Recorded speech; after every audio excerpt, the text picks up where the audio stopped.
1980 में जब मेरे पिताजी बाइक चलाना सीखा था ना उन्होंने, तो 4 रुपए लीटर पेट्रोल भराया करते थे। कितना? 4 रुपए। 2000 ईस्वी में जब मैंने बाइक चलाना सीखा ना, तो मैंने 28 रुपए लीटर पेट्रोल भराना शुरू किया। आज जब मेरा बेटा सीख चुका है ना सर, 100 रुपए से भी ज्यादा वो पे करता है 1 लीटर पेट्रोल के लिए।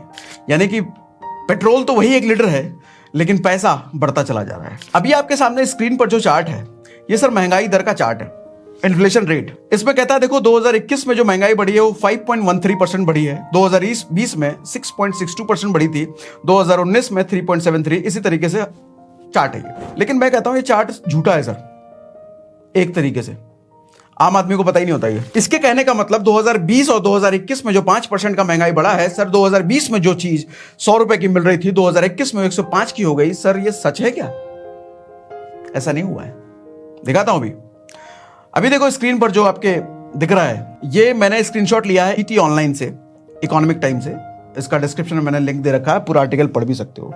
येलो एरिया में जो हाईलाइट मैंने कर रखा है उसको सर पढ़ो।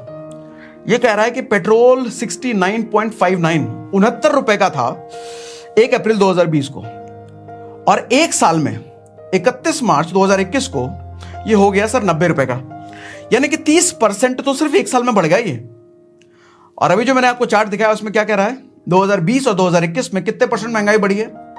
5%, 6%। सर पेट्रोल तो यहां 30% बढ़ रहा है और तुम कह रहे हो कि महंगाई सिर्फ 5% बढ़ी है। कितनी सच्चाई है इसमें? अभी और देखो, दिखाता हूं सर। ये देखो आपके सामने जो स्क्रीन पर है, ये कह रहा है इंडिया में मेडिकल इन्फ्लेशन, यानी कि हेल्थ सेक्टर में जो महंगाई बढ़ी है वो 14% इंडिया में, चाइना में 12%, इंडोनेशिया में 10%। इसका मतलब जो हेल्थ सेक्टर में सर, आज अगर किसी का मेडिकल एक्सपेंसेस 1 लाख रुपए है किसी तरीके से, हॉस्पिटल खर्चा, दवाई दारू का खर्चा, तो अगले साल उतने ही चीजें खरीदने के लिए सर अगले साल 1,14,000 पे करेगा वो। या हो सकता है कि पिछले साल अगर 1 लाख पे किया होता तो इस साल 1,14,000। मेडिकल एक्सपेंसेस में क्या चीजें आती है?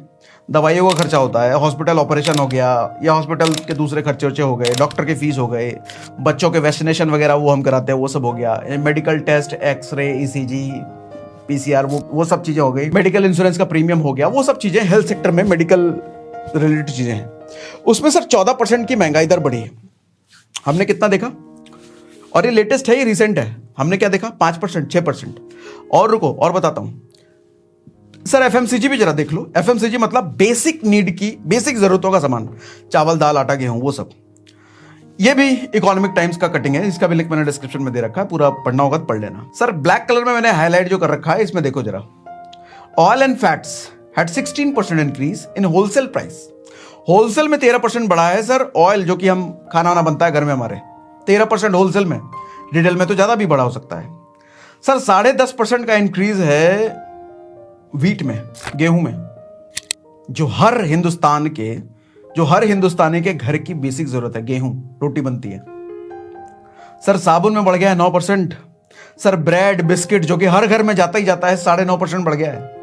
तो मैं कैसे मान लूं 5%, 6% बढ़ा है महंगाई? सर वो तो दिखाने के लिए डेटा हो गया ना सिर्फ। असल में तो मैं 10% से भी ज्यादा दिख रहा हूं।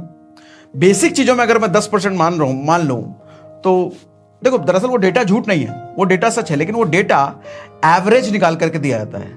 अब मान लो भारत में 100 अलग अलग तरह की चीजें मिलती हैं, तो 100 अलग अलग चीजों पर किसी पे 3% बढ़ा होगा, किसी पे 5%, किसी पे 20%, किसी पे 50% बढ़ गया, तो सबको औसत मिला करके उसने निकाल दिया 5%, 6%। लेकिन उस 100 में से 90 चीजों की मेरे को जरूरत ही नहीं है, तो उन चीजों का औसत मैं अपनी चीजों में क्यों कैलकुलेट करूं? मेरे को 9 चीज की जरूरत है, बेसिक चीजों की जरूरत है, पेट्रोल डीजल की जरूरत है, मेडिकल चीजों की जरूरत है, उसमें तो ज्यादा बढ़ा है, तो मैं तो उसी का काउंट करूंगा।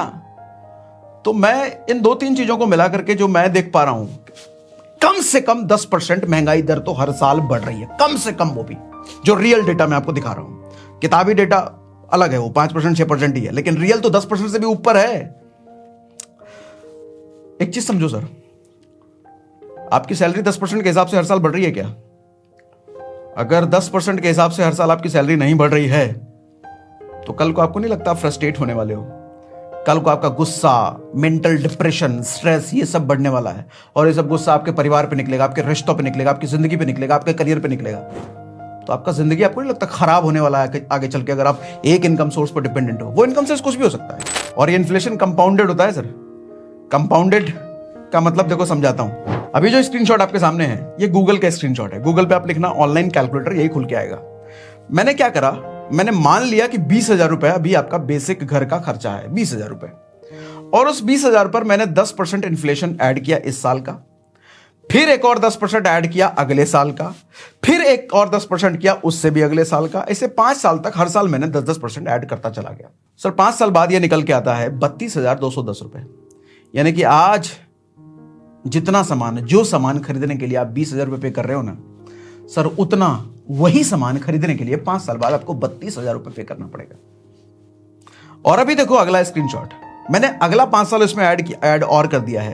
यानी कि अभी से लेके 10 साल बाद सर 10% जब हर साल मैंने ऐड किया तो निकल के आ रहा है सर 51,000 रुपए। यानी कि 50,000 रुपए से ज्यादा आज जो सामान खरीदने के लिए आपको 20,000 रुपए पे करना पड़ रहा है सर, उतना ही सामान खरीदने के लिए, चावल दाल आटा पेट्रोल डीजल खरीदने के लिए अगर 20,000 में आज हो रहा है तो सर 10 साल बाद 51,000 रुपए पे करना पड़ेगा। आपको लगता है कि आज जो सैलरी आपकी है सर 100% की ग्रोथ आप अगले 10 साल में ले लोगे? बात तो यही हुआ ना, महंगाई जब 100 गुना से ज्यादा बढ़ गई तो आपकी सैलरी भी 100 गुना से ज्यादा बढ़े, तभी तो ठीक ठाक सब चलेगा। सर मैं ऐसे कई लोगों को जानता हूं, 3-3 साल हो गए, 5-5 साल हो गए, 54 का इजाफा उनकी सैलरी में नहीं हुआ है, फिर भी करे जा रहे हैं। उनको ये चीजें पता ही नहीं है जिंदगी उनकी कहां जा रही है। बहुत बेसिक चीजें हैं सर, ये सब स्कूल में पढ़ाई नहीं जाती, कॉलेज में नहीं पढ़ाई जाती, कहीं नहीं बताया जाता। और इसी की वजह से आदमी मेंटल डिप्रेशन, स्ट्रेस और कहां कहां चला जाता है। फिर आदमी फिर मर्डर करने तक की नौबत आ जाती है। गुस्सा आ जरा सब किसी का मर्डर कर दी, चाकुए भोंक दी। क्यों ये सब हो रहा है? अरे पैसे की कमी बढ़ती जा रही है। जो 50,000 रुपए कल आपके लिए इनफ था आज नहीं है, कल बिल्कुल नहीं होगा, परसों तो और बिल्कुल नहीं होगा। उसकी वैल्यू 10,000 रुपए रह जाएगी, 5,000 रुपए रह जाएगी, तो आपका डिप्रेशन में जाना तो तय है। सर 10 साल में लगभग हर चीज की कीमत डबल से ज्यादा होती जा रही है। ये डेटा मैं आपको दिखा रहा हूं, हर चीज की कीमत डबल से भी ज्यादा। लेकिन आपकी सैलरी, आपकी इनकम डबल से ज्यादा नहीं हो रही है 10 साल में। 10 साल में डबल होने के लिए आपकी सैलरी कम से कम 10% हर साल बढ़नी चाहिए। हर साल अगर 10% सैलरी भी बढ़ रही है तो आप इन्फ्लेशन के बराबर रह जाओगे।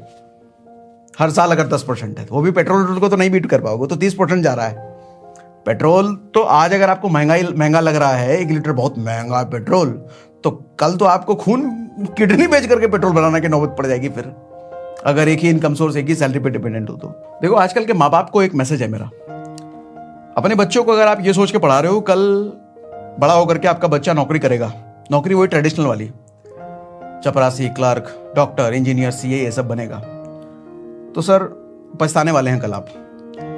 क्योंकि कल आपका बच्चा पछताएगा वो नौकरी में जाकर के।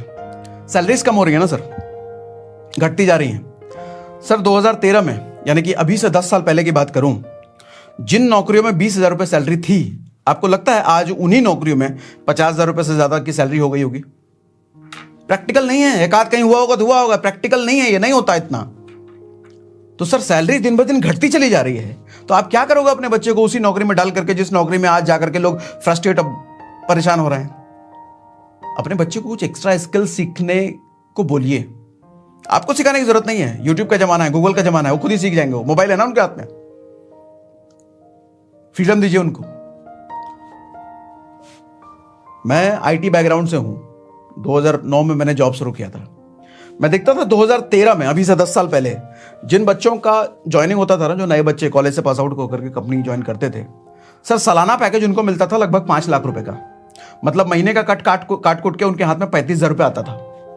आज के समय में देखता हूं जो लोग बच्चे ज्वाइन करते हैं नए, 7 लाख रुपए, 7.5 लाख रुपए सालाना पैकेज होता है, यानी कि काट कुट के उनके हाथ में 50,000 रुपए आता है 10 साल बाद। आज सर 10 साल में 50% भी सैलरी ग्रोथ नहीं है, लेकिन इन्फ्लेशन 100% से ज्यादा। तभी मैंने सेशन की शुरुआत करी थी, सर आज जो लोग मिडिल क्लास हैं वो कल पुअर बन जाएंगे, और कल जो पुअर बनेंगे वो परसों पुअर रेस्ट बन जाएंगे अगर इस चीज को नहीं समझे तो। सैलरी घट जा रही है सर, हर सेक्टर में घट रही है। 10 साल में 100% की है, कहीं नहीं मिल रही। एक आध कोई हो तो हो, कोई एक्स्ट्रा ऑर्डिनरी बच्चा हो या एक्स्ट्रा ऑर्डिनरी किसी फील्ड में गया हो, रोबोटिक्स में आप चले गए हो, वो तो अलग बात है। हाँ, कोई आज की लेटेस्ट नई जनरेशन की स्किल जैसे डिजिटल मार्केटिंग, ये सब चीजें अगर आप सीख रहे हो तो समझ में आता है, लेकिन ट्रेडिशनल नौकरियों में नहीं है।